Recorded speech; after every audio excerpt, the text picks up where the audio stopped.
My mother and my brothers are those who hear the word of God and do it. லூக்கா 8:21. இறை வார்த்தையை கேட்டு அதன்படி செயல்படுகிறவர்களே என் தாயும் என் சகோதரர்களும் ஆவார்கள்.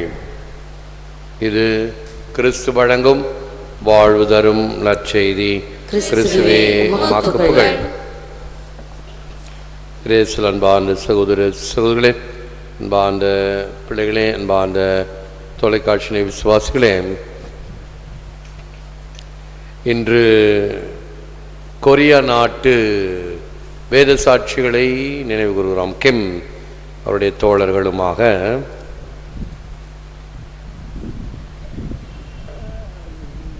துவக்கத்தில் நாம் ஒரு சின்ன குறிப்பு படித்தோம், அவ்வளோதான் நமக்கு தெரியும். ஆனால் அதனுடைய உண்மையை நீங்கள் அறிந்தீர்கள் என்றால் ஆச்சரியப்படுவீர்கள். நாங்கள் புனித தலத்துக்கு சென்ற பொழுது முதல் நாள் கலிலேயா பகுதியில் அந்த கடற்கரை போய் மாலையில் இறங்கினோம். மறுபடியும் அங்கேயே ஒரு ஹோட்டலில் தங்கி அடுத்த நாள் காலையில் வர வேண்டும். அந்த ஹோட்டலில் பார்த்தா அந்த ஹோட்டல் பூரா ஒரே கருப்பு உடை அணிந்து இந்த சைனாக்காரங்க மாதிரி இருக்கிறாங்க, ஜப்பான்காரங்க மாதிரி இருக்கிறாங்க, ஏராளமானவர்கள். யார் இவர்கள் அப்படின்னு விசாரித்து பார்த்தா இவங்கெல்லாம் கொரியா நாட்டு மக்கள். அப்போ அந்த ஹோட்டலில் வேலை செய்கிறவங்க சொல்கிறாங்க, இந்த கொரியா நாட்டிலிருந்து நூற்றுக்கணக்கில் ஆயிரக்கணக்கில் இந்த புனித தலத்துக்கு வந்து தரிசித்த வண்ணமாக இருக்கிறார்கள் என்று சொல்லிக்கொண்டே இருந்தார்கள். ஆச்சரியமாக இருந்தது. நிறைய கத்தோலிக்க கிறிஸ்தவர்கள் கொரியா நாட்டில் இருக்கிறார்கள். காரணம் இந்த வேத சாட்சிகளினால். அவை அவர்கள் போட்ட அந்த விதை வளர்ந்து இன்றைக்கு மிகப்பெரிய கத்தோலிக்க நாடாக, கிறிஸ்துவ நாடாக கொரியா நாடு இருக்கிறது. அந்த ஒரு நினைவை திருச்சபை இன்று வழிபாட்டை தருகிறது. ஆகவேதான் சிகப்பு ஆடை அணிந்து நாம் இந்த வழிபாட்டை நிகழ்த்துகிறோம். இன்றைய நற்செய்தியில் இந்த mother treasured all these things in her heart. லூக்கா 2:51.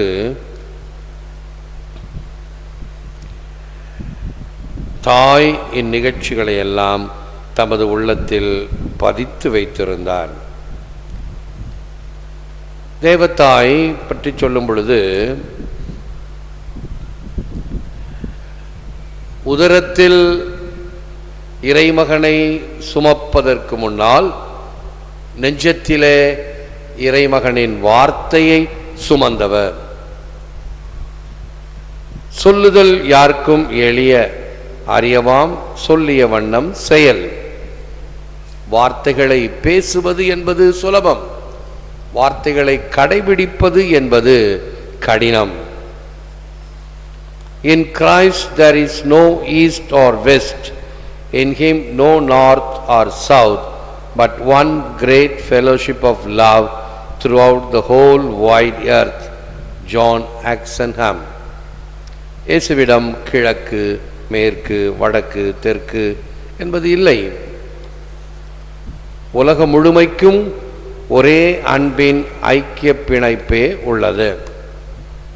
அனைத்தும் என்னுடைய வார்த்தையால் ஒன்றிணைக்கப்படுகின்றன.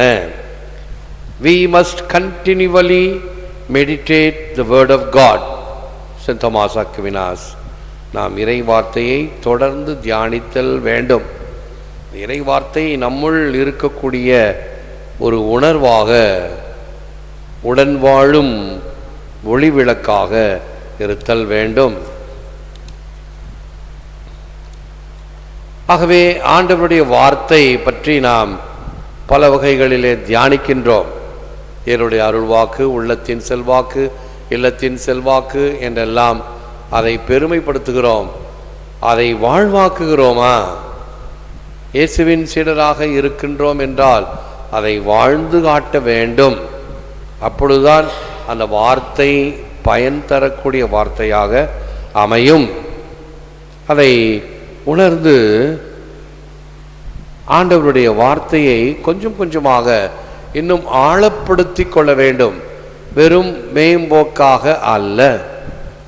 நம்முடைய திருவிழாக்கள் அல்லது பல வகையான தியான பிரசங்கங்கள் இவைகள் எல்லாம் நமக்கு எதை வலுவூட்டுகின்றன, வலியுறுத்துகின்றன என்றால் ஆண்டவருடைய வார்த்தையின் மீது கட்டப்பட்ட வாழ்வாக நம் வாழ்வு இருத்தல் வேண்டும்.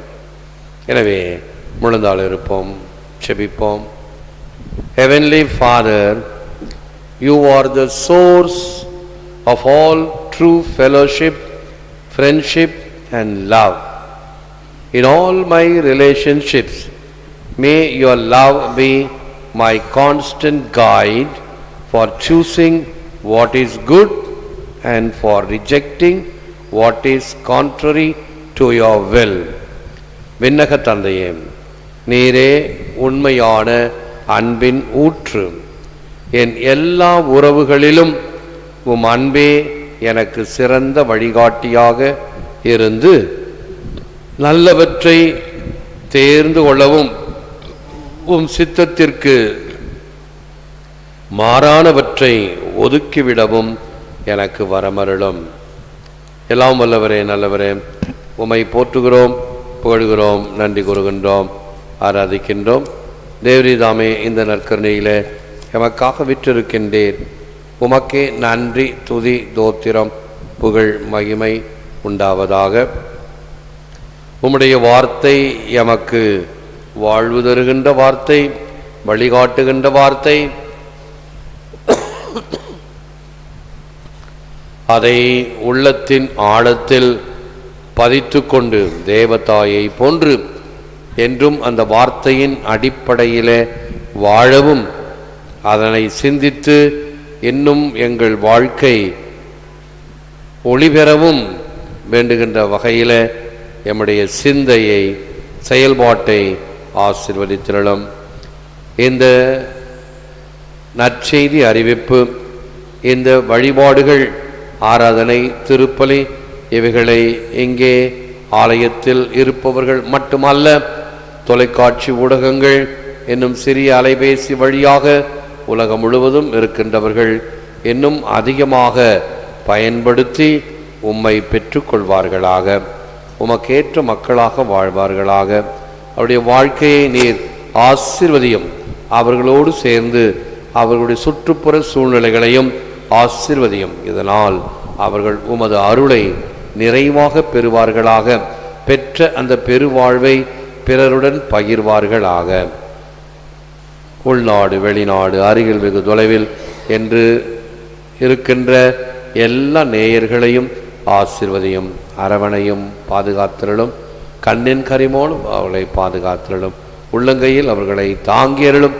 அவர்களுக்கு இருக்கக்கூடிய நோய் நொடிகளை எல்லாம் குணமாக்கி அவர்கள் என்றும் உம் மக்களாக இருக்கக்கூடிய அருளையும் ஆசிரியும் நிறைவாக தாரும். ஏற்று வரமருளும் இறைவா, காக்கும் கரங்களினால். ஆமென், ஆமென்.